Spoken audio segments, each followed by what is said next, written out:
Pagi, Bu. Bagaimana kabarnya? Sehat? Sehat. Alhamdulillah, semoga kita diberikan kesehatan anak ibu. Baiklah, sebelum pelajaran kita mulai, Anton, tolong baca doanya. Iya, makasih ya anak ibu. Hadir semua? Alhamdulillah hadir semua ya. Baiklah, sebelum pelajaran kita mulai, baiklah anak ibu, langsung saja ya kita masuk ke materinya, yaitu masih tema 3 ya, tentang tokoh dan penemuan. Baiklah anak ibu, sebelum kita melanjutkan pelajaran, ibu ingin bertanya tentang pelajaran kita minggu kemarin. Ayo, siapa anak ibu yang tahu siapa yang menemukan listrik? Anton? Iya, betul. Siapa yang menemukan lampu? Ani, siapa yang menemukan lampu? Iya, betul. Sekarang siapa yang tahu manfaat listrik bagi kehidupan kita sehari-hari? Anton? Iya, untuk memasak. Ridho? Iya. Kipas angin ya, juga ya. Masih banyak lagi anak-anak ibu. Baiklah. Sepertinya anak ibu semua sudah memahami materi tentang pelajaran kemarin ya. Sekarang kita lanjut ke materi subtema 2 tentang penemuan dan pemanfaatan. Di sini ibu mempunyai sebuah video. Sekarang anak ibu minta untuk mengamati video yang ibu tampilkan sekarang. Berdasarkan mengalir atau tidaknya, arus listrik ini dibedakan menjadi 2 jenis. Yang pertama itu ada rangkaian listrik terbuka. Nah, rangkaian listrik ini tandanya adalah tidak ada arus listrik dan lampunya mati. Nah, kalian perhatikan ini lampu pada rangkaian listrik terbuka ini lampunya padam atau mati. Dan saklarnya itu terbuka sehingga tidak ada arus listrik yang mengalir. Kemudian jenis yang kedua itu ada rangkaian listrik tertutup. Kalian bisa perhatikan perbedaannya pada gambar, di mana rangkaian listrik tertutup ini ada arusnya dan lampunya bisa menyala.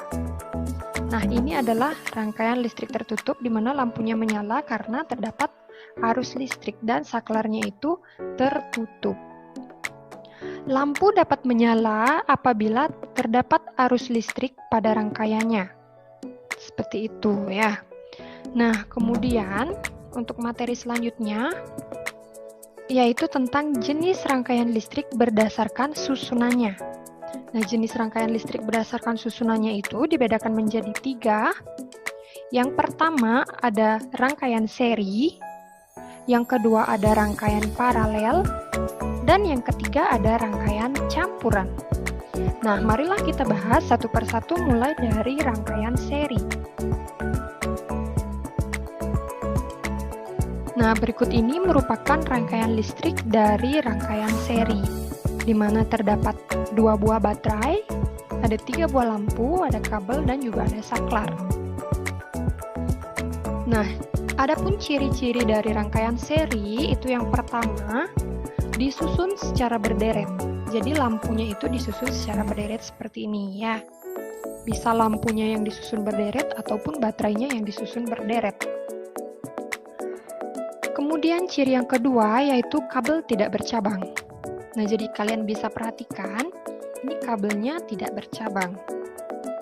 Kemudian ciri yang ketiga itu arus listrik yang mengalir pada tiap komponen itu sama. Kemudian yang keempat, hambatannya lebih besar. Kemudian ciri berikutnya mengurangi biaya pemakaian kabel. Dan yang terakhir, energi yang diserap komponen makin kecil. Nah, kalian bisa perhatikan pada gambar, di sana ada 3 buah lampu, yaitu lampu A, lampu B, dan lampu C. Nah, pada rangkaian seri, jika salah satu lampu putus atau dipadamkan, maka lampu yang lain tidak dapat menyala. Nah, sebagai contoh, apabila lampu A dipadamkan, maka yang terjadi adalah lampu B dan lampu C itu tidak menyala atau juga ikut padam. Kenapa bisa demikian? Karena Rangkaian pada listrik seri ini disusun secara berderet dan kabelnya hanya satu dan tidak bercabang.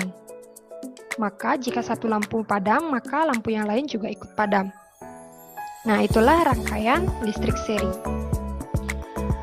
Nah, contoh dari rangkaian listrik seri dalam kehidupan sehari-hari yaitu yang pertama pada lampu hias. Nah, ini disusun secara seri, yaitu berderet. Kalian bisa perhatikan lampunya ini disusun secara berderet.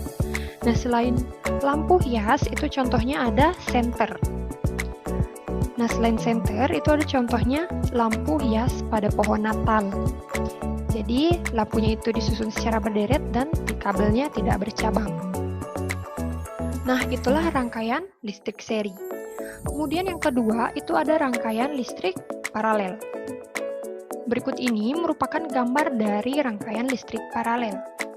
Nah, adapun ciri-cirinya yang pertama yaitu disusun secara bertingkat atau bersusun. Kalian bisa perhatikan pada gambar, artinya bertingkat itu seperti ini ya. Bertingkat atau bersusun. Kemudian ciri yang kedua, arus yang mengalir berbeda-beda. Jadi karena kabelnya itu bercabang-cabang ya. Jadi kalian bisa perhatikan berbeda dengan rangkaian seri tadi ya. Jika seri itu kabelnya tidak bercabang, sedangkan paralel itu kabelnya bercabang-cabang. Kemudian ciri yang ketiga itu hambatannya kecil. Dan yang keempat, kabel yang dibutuhkan lebih banyak karena rangkaiannya kabelnya bercabang-cabang. Nah, ini merupakan lampu D, ini merupakan lampu E, dan ini merupakan lampu F. Pada rangkaian paralel, putusnya salah satu lampu tidak menyebabkan lampu yang lain menjadi padam. Contohnya, apabila lampu E dipadamkan, maka yang terjadi adalah lampu D dan lampu F itu tetap menyala. Karena kabelnya itu berbeda ya. Nah, adapun contoh rangkaian listrik paralel dalam kehidupan sehari-hari, yaitu contohnya ada lampu lalu lintas. Nah, kalian bisa perhatikan lampu lalu lintas itu menyalanya bergiliran ya. Apabila lampu merah menyala, maka lampu kuning dan lampu hijau itu padam. Begitu pula sebaliknya. Selain lampu lalu lintas, contohnya yang lain itu ada lampu pada rumah kalian. Nah, contohnya ketika lampu di dapur kalian off-kan, maka dia akan padam, sedangkan lampu di ruang tamu kalian apabila kalian on-kan, maka dia tetap menyala. Jadi, itu merupakan contoh dari rangkaian listrik paralel. Setelah kita melihat video yang Ibu tampilkan tadi, kira-kira anak Ibu sudah memahami tentang isi videonya? Alhamdulillah. Kalau sudah memahami, coba anak-anak Ibu siapa yang bisa menyimpulkan apa sih isi dari video tadi? Pina, bisa? Iya, apa coba? Betul sekali, 100 ya nilainya. Si Pida, apa kesimpulannya? Iya, betul. Alhamdulillah ya anak Ibu semuanya sudah paham dengan isi video yang Ibu tampilkan tadi. Sekarang anak Ibu di sini Ibu mempunyai peralatan rangkaian listrik. Ibu minta anak-anak Ibu untuk duduk berkelompok. Marilah kita amati rangkaian listrik ketika saka dihidupkan dan dimatikan. Apa yang terjadi pada dua lampu ketika pada rangkaian seri dan paralel. Setelah kita amati bersama-sama tentang rangkaian listrik seri dan paralel, anak-anak Ibu silakan kerjakan soal yang telah Ibu berikan tadi. Baiklah anak Ibu, kita juga sudah berdiskusi dan mengerjakan tugas dan soal. Sekarang siapa anak Ibu yang bisa menyimpulkan pelajaran kita pada pagi hari ini? Ayo Pina, siapa bisa? Apa kesimpulannya? Iya, bagus. Anton, apa kesimpulannya tentang materi kita hari ini? Iya, bagus. Baiklah, apa yang disampaikan oleh kawan-kawan tadi semuanya sudah benar. Di sini Ibu akan menambahkan sedikit. Jadi pada hari ini kita belajar tentang rangkaian listrik seri dan paralel. Bagaimana lampu hidup dan mati ketika saklar dimatikan dan dihidupkan, sehingga kita dapat mengetahui proses arus listrik dalam kehidupan kita sehari-hari. Baiklah, ada yang ditanyakan anak ibu? Jika tidak, kita tutupkan dan kita akhiri sampai sini. Jika ada penyampaian ibu yang kurang paham, yang kurang berkenan di hati anak-anak, ibu minta maaf. Ibu sudahi. Assalamualaikum warahmatullahi wabarakatuh.